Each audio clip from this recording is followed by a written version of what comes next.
سوموار کے دن آپ کا انتقال ہو رہا ہے، سنیچر کا دن آیا، آپ بستر پہ لیٹے ہوئے ہیں، بے چین ہیں، بے قرار ہیں، بار بار اپنی چادر کو پھینک رہے ہیں، اوڑھ رہے ہیں، پھینک رہے ہیں۔ اسی بے قراری کے عالم میں اللہ کے پیارے نبی فرماتے ہیں لعن اللہ الیہود والنصارى اتخذوا قبور انبیائہم مساجد۔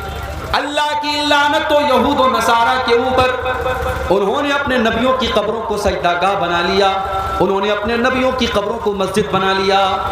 اللہ کے نبی اپنی امت کو بتا رہے تھے کہ وہ لوگوں، میرے انتقال کے بعد میری قبر کے اوپر تم کوئی ایسا کام مت کرنا، میری قبر پر کوئی میلہ ٹھیلا نہ لگانا، میری قبر کے اوپر تم کوئی عرس مت کرنا، میری قبر پر تم آ کر کے سجدے مت کرنا، جو کام یہود و نصارہ نے کیا تھا وہ کام تم میری قبر پہ مت کرنا۔ میرے پیارے ساتھیوں، آج امت کو نبی کی محبت تو یاد ہے، نبی کی پیدائش تو یاد ہے، اور نبی کی پیدائش کے نام پر جشن تو یاد ہے، مگر آج امت کو اپنے نبی کی یہ وصیت یاد نہیں ہے۔ آج امت کا ایک بڑا طبقہ قبر پرستی میں مبتلا ہے، آج قبروں کے اوپر سجدہ کیا جا رہا ہے، آج مزاروں کے اوپر سجدہ کیا جا رہا ہے، آج گلے میں تعویذ پہنا جا رہا ہے، آج ہاتھوں میں تعویذ پہنا جا رہا ہے۔ جس کام سے اللہ کے نبی نے اپنے آخری ٹائم منع کیا تھا، اس کام کو آج امت کے لوگ، وہ نبی جب دنیا سے گئے، آخری دن ہے آپ کی زندگی کا، سوموار کے دن آپ کا انتقال ہوتا ہے، اور اتوار کے دن رات میں جو چراغ آپ کے گھر پہ جلتا ہے، اس چراغ کا تیل بھی پڑوسی سے ادھار لیا جاتا ہے۔ اس نبی نے اپنے لیے کچھ نہیں کیا، کوئی پراپرٹی نہیں بنائی، کوئی مکان نہیں بنایا، کوئی دولت اکٹھا نہیں کی۔ اس نبی نے پوری زندگی کو اللہ کے دین کے لیے لگا دیا۔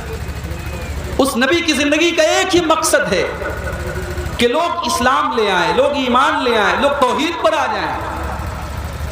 اللہ نے قرآن میں فرمایا فَلَعَلَّكَ بَاقِعٌ نَفْسَكَ عَلَىٰ آثَارِهِمْ إِن لَّمْ يُؤْمِنُوا بِهَٰذَا الْحَدِيثِ أَسَفًا۔ اے نبی، اگر یہ لوگ ایمان نہیں لاتے تو کیا آپ اپنی جان دے دیں گے؟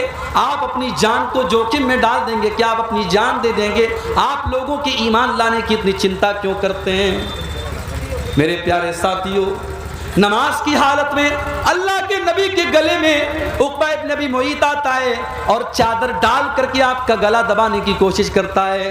ابو بکر صدیق آتے ہیں اور اپنے نبی کی جان بچاتے ہیں اور کہتے ہیں اتقتلون رجلا ان یقول ربی اللہ، کہ او لوگو، کیا تم اللہ کے نبی کو صرف اس لیے قتل کر دینا چاہتے ہو کہ وہ اللہ کو اپنا رب کہتے ہیں، وہ اللہ کو اپنا رب کہتے ہیں، اس اپرادھ میں اور اس جرم میں تم ان کو قتل کر دینا چاہتے ہو؟ وہ لوگوں تم اتنے بڑے ظالم کیوں ہو؟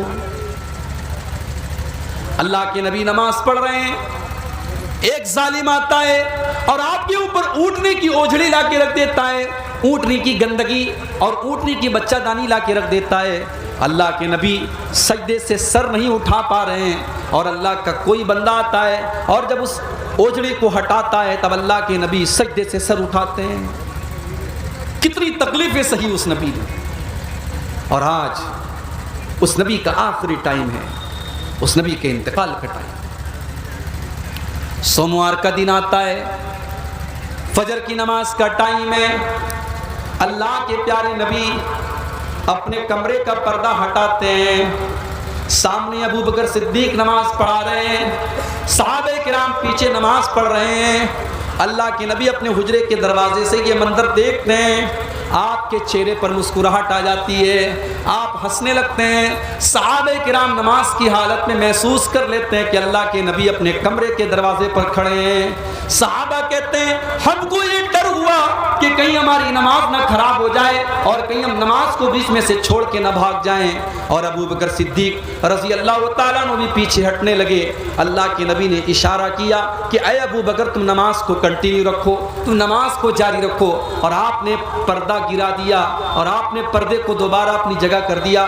صحابہ کہتے ہیں کہ یہ آخری منظر تھا جو اللہ کے نبی نے اپنے صحابہ کا دیدار کیا تھا۔ نبی خوش ہو گئے، نبی کے چہرے پر مسکراہٹ آ گئی کہ میری امت میرے بعد بھی نماز پڑھ رہی ہے، نماز نہیں چھوٹی ہے، نماز جاری ہے۔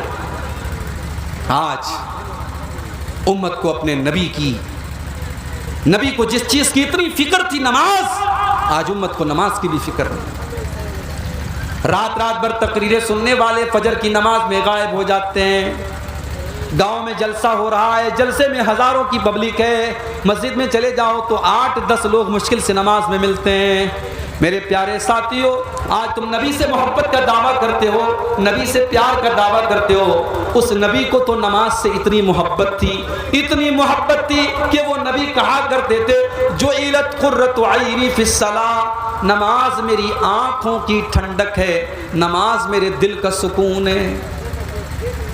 جب اللہ کے نبی ٹینشن میں ہوتے تھے، پریشانی میں ہوتے تھے، حضرت بلال سے کہتے تھے یا بلال ارحنا بالصلاۃ، اے بلال تم جلدی سے اذان دے دو اور جلدی سے نماز کھڑی ہو جائے تاکہ میرے دل کو سکون مل جائے۔ میرے نبی کو نماز سے سکون ملا کرتا تھا۔ اللہ کے نبی جلدی کسی کے اوپر بد دعا نہیں کرتے تھے، مگر جب آپ کی ایک مرتبہ عصر کی نماز قضا ہو گئی، دشمنوں سے لڑائی چل رہی تھی، جنگ خندق کا موقع تھا اور لڑائی کے دوران آپ کی عصر کی نماز قضا ہو گئی، سورج ڈوب گیا، عصر کی نماز قضا ہو گئی تو اللہ کے نبی کے منہ سے بد دعا نکل گئی۔ آپ نے فرمایا ملأ اللہ بیوتہم وقبورہم نارا، اے اللہ ان کے گھروں کو تو جہنم کی آگ سے بھر دے، ان کی قبروں کو تو جہنم کی آگ سے بھر دے۔ شغلونا عن الصلاۃ الوسطیٰ، اے اللہ ان کی وجہ سے ہماری عصر کی نماز چھوٹ گئی۔ اتنی فکر تھی اللہ کے نبی کو نماز۔ آج ہم نماز نہیں پڑھتے، کیوں صاحب؟ ارے کام بہت ہے، کوئی بزنس کر رہا ہے، کوئی نوکری کر رہا ہے، کوئی جاب کر رہا ہے، کوئی کالج میں جا رہا ہے۔ میرے پیارے ساتھیوں، آپ اللہ تعالیٰ کو کیا منہ دکھاؤ گے؟ اللہ جب پوچھے گا میرے بندے تو 24 گھنٹے میں 5 بار میرے آگے ماتھا جھکانے کو بھی تیار نہیں تھا، میرے آگے سر جھکانے کو تیار نہیں تھا، تو اللہ اکبر کہہ کر میرے آگے نماز پڑھنے کو تیار نہیں تھا۔ میرے پیارے ساتھیوں، اللہ کو کیا منہ دکھائیں گے؟ یہ نماز نبی کی آنکھوں کی ٹھنڈک تھی، اور اپنے آخری ٹائم بھی اللہ کے نبی نے نماز کی تلقین کی اور نماز پڑھنے پر لوگوں کو ابھارا۔